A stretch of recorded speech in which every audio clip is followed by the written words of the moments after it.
Hey there, everybody. Jeff here from JazzWire. Thank you so much for joining me for guided listening today. We're going to listen to some more Wynton Marsalis and something from his septet. We've definitely listened to some Wynton before. And this is a tune that actually I brought into one of my masterclass groups last night. An old traditional tune called Juba and an O Brown Squaw. I think I said that right. And I know this because of Wynton Jazz at Lincoln Center and his septet performance. So it's an old traditional tune. I'm presuming it goes back to New Orleans and that sort of thing. And it's a lot of fun. And so I'm doing it with one of my advanced groups here in Washington, D.C. area where I live. I've got 14 small groups that myself and other faculty members lead. If you live in the D.C., Maryland, Virginia, Delaware, Pennsylvania area, people from all those states come and do these groups. So let us know.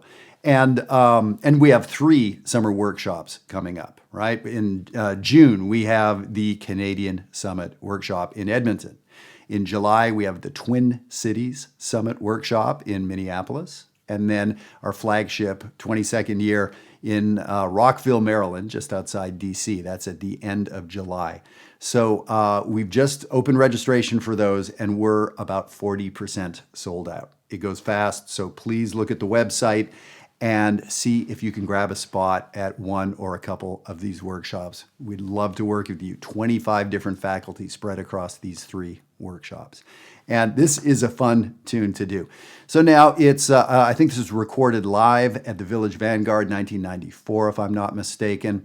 And Marcus Roberts is on piano, but we don't hear piano on this. It's Herlin Riley on drums, but we hear drums and tambourine. So I'm wondering, is Marcus playing tambourine or is Herlin playing drums and tambourine? The way he's drumming, I'm not sure that he's also playing the tambourine. Is it Ben Wolf, I think, on bass? I hope I don't get some of these wrong. Todd Williams on tenor sax. Wes Anderson playing clarinet, I believe. Well, I'm hearing alto sax and clarinet, so I'm not sure who's on who. Wycliffe Gordon on trombone, of course, Wynton. Who did I forget? I think I got them all. And we don't hear any soloing on this tune. We hear this New Orleans beat, right? We hear this 3-2 clave. So it is the 3-2 rumba clave. So I've heard it called the New Orleans clave. When we listen to old school kind of Southern rock, you hear that a lot. When you listen to the Neville Brothers or the Meters, we hear that clave, that sort of Charleston with an answer to it. So that's a huge underpinning. We hear some big 4 in here. So I'm not a super expert in New Orleans music, but I've played it plenty. I'm a jazz musician. I've studied this. But this idea of a big beat 4. 1, 2, 3, 4. 2, 3, 4. 1, 2, 3, 4.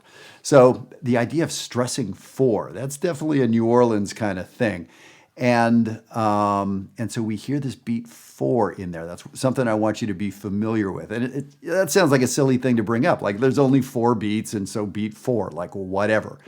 Not whatever. Beat 4 does not get stressed. Almost ever. Let me put it that way. In most jazz and funk, it's the and of 4. It's the syncopation into 1. Beat 4 is a thing here. So let's be listening for it, especially in the bass drum. And the fascinating thing is how we have 4 horns, bass, drums, and tambourine after a while. Nobody takes a solo per se, but they're all playing at the same time. So that New Orleans sound. Everybody's talking, but it doesn't sound like a mess. If you have 7 people talking in a room that you're sitting in, like that's a drag if they're all saying different things, right? That's no fun. Here, it's amazing how they're commenting on each other and adding and disagreeing and saying little asides like, yeah, really? Okay. It's fascinating. So one of the cool things to do as you listen to this is pick a voice. Pick the clarinet and listen all the way through. Is the clarinet playing all the time? The answer is going to be no. Is the trombone playing all? We hear a lot of trombone here. Is the trombone playing all the time? No. No. So there's a lot of listening going on. So it's really fascinating. So we'll see if we can point out a couple things, but mostly I kind of want you to listen to it. And I hope you find this on YouTube or, wherever you get your music. And it's infectious. If you aren't singing this 2 or 3 or 4 days from now, like earworm style, something's wrong, I think, because it's like this tune sticks with me. It's got 2 chords in it, a 1 chord and a 4 chord. The entire the first half of the song, 8 measures, 16 measures really, is on the 1 chord. 1 chord, a dominant chord. And then it goes to a 4 chord on the bridge, just like James Brown would say, take it to the bridge. So let's check it out, Juba and an O Brown Squaw.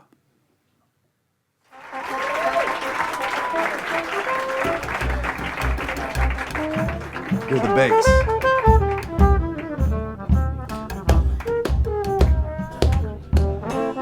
So it's not exactly rumba clave now that I hear it. It's 1, 2, and 4, and. That kind of is.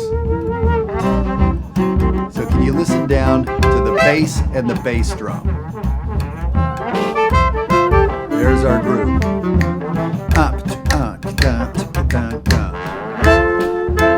Second part of the song.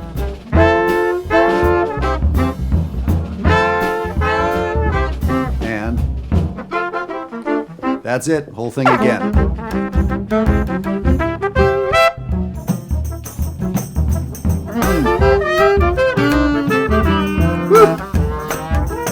There's a lot of space in the melody. Space, space, space, space. Space, space, space, space. So it's a 2-measure call and room for a 2-measure response. And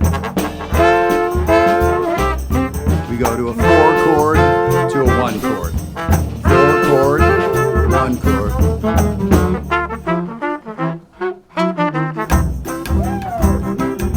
The melody keeps going.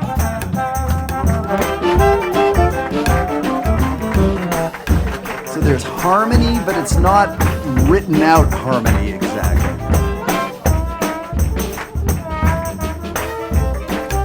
Sounds like people having fun. So the horns, I think, are on the other side of the room. They're probably walking around. And we hear the bass kind of clearly now because the bass not walking around. The bass is in one place, mic, right? So the bass and the drums. The horns are a mile away. You can't be a mile away from anywhere in the Village Vanguard, but there you go.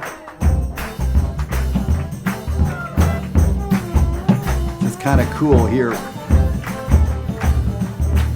We can hear the groove a little better now that the horns are on the other side of the room, away from the mics. The audience clapping on 2 and 4, right?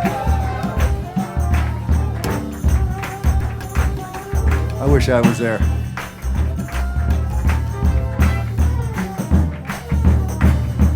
Listen to the bass. Boom, boom, boom, boom, boom. The bass is really cool how it's fitting in with that clave but improvising around it as well. In West African music, in Ghanaian music, the improvising sound is the lowest sound. The master drum that solos is the lowest sound. The higher the sound, the more static it stays. Totally the reverse from what we have. Usually the soloist is the high thing and the bass drum are the foundation. So this has something in quality with West African music where there's improvising happening with the bass drum. So they haven't stopped playing the tune.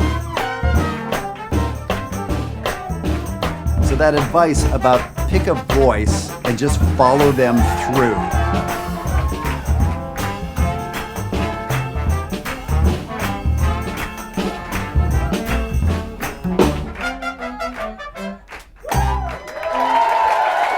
That's that. Man, that feels great. And the repetition going on all the limitations that are happening there and how amazing that sounds, right? We wouldn't mistake that for a lot of music, right? We're not going to mistake that for John Coltrane or Charlie Parker or Stravinsky or the Carpenters or whoever, right? How limited and how very specific it is. That's what makes something sound, inside that style or so strong or so, oh, that's New Orleans or that's the South or whatever, right? So that's kind of a big deal. It sounds like an obvious thing to say, but all the things we leave out, we don't feel bad that there aren't 42 different chords in here.